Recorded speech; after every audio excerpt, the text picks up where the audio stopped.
pokračovali a teď je tady ticho. Jsme ready? Tak jdeme. Já bych úplně napřed chtěl poděkovat všem, hlavně účastníkům, rozhodčím, nám už teda utekli, ale bez těch by to vůbec nešlo a tyhle by problémy sehnat, protože jich moc není. Takže teď taky díky rodičům, že vás se někteří dovezli, že vám podporovali, trenérům, kteří to tady vydrželi, protože většinou vidí ty chyby a ne ty pozitivní věci, tak se drbou na hlavě, ale já myslím, že to bylo fajn, takže díky a nyní bych poprosil pana Nováčka, jestli by nám řekl něco jménem městské části Kobratice. Díky.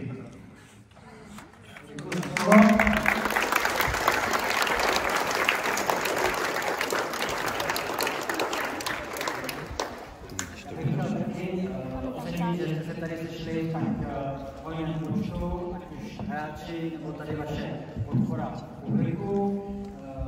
Doufám, že jste si všichni tento sportovní den užili, nezávisle na tom, jak dopadne, co je dopadne, jak váš tým skončil. A pro všechny týmy tady za městskou část máme nějakou odměnu, zlatou odměnu v podobě těch dorodů.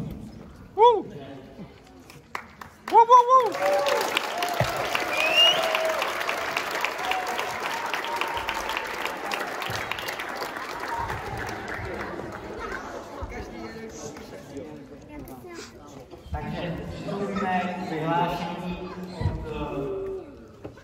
od posledních míst k tomu prvnímu.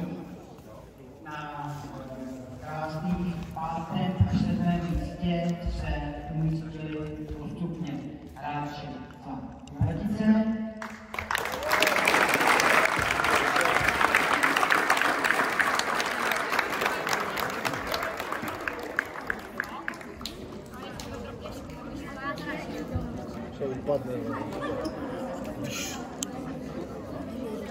Kdo to bude přebírat? Máš co? Tak ještě přebíráme.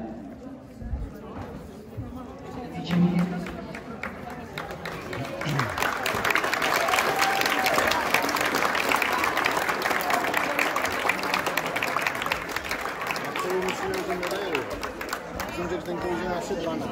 No vlastně teď je nás 11 plus max. Max 11, no. Je to tak? Jo.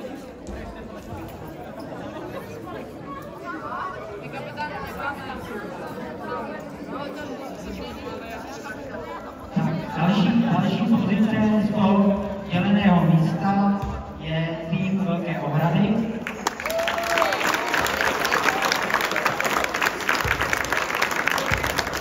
A zase dostanou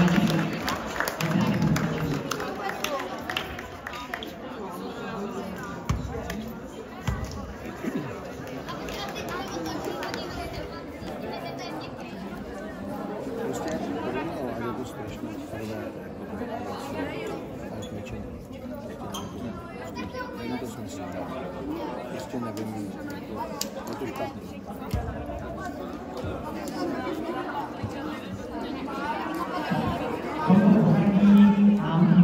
ještě tým za Nežu.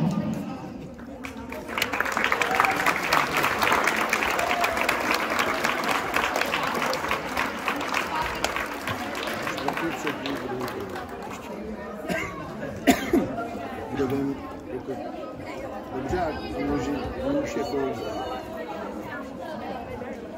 Přitom. Už musí nějaký... Jo, to je pravda. No v tom asi ne, v tom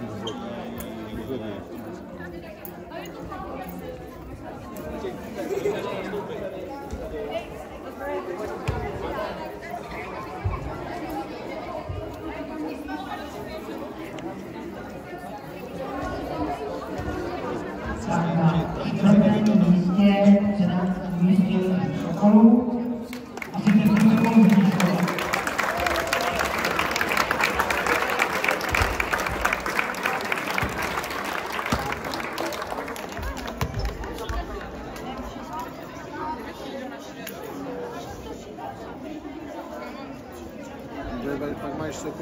koupečky, tak nemůže říct, že oni jsou kolegové.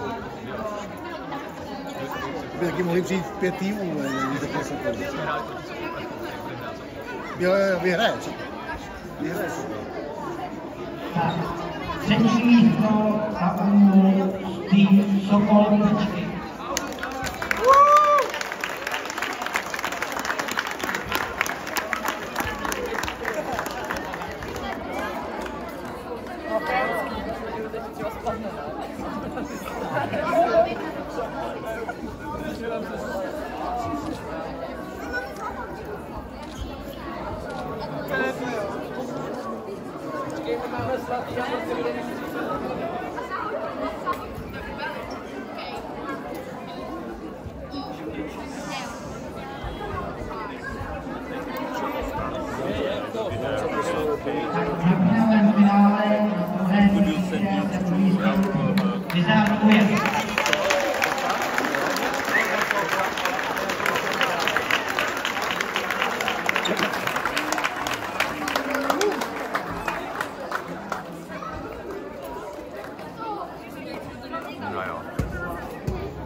Ahoj.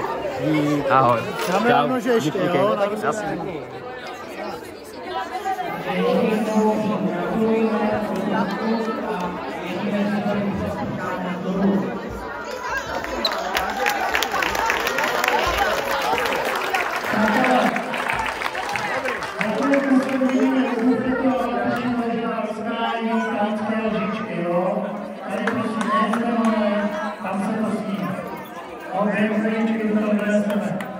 Díky vám.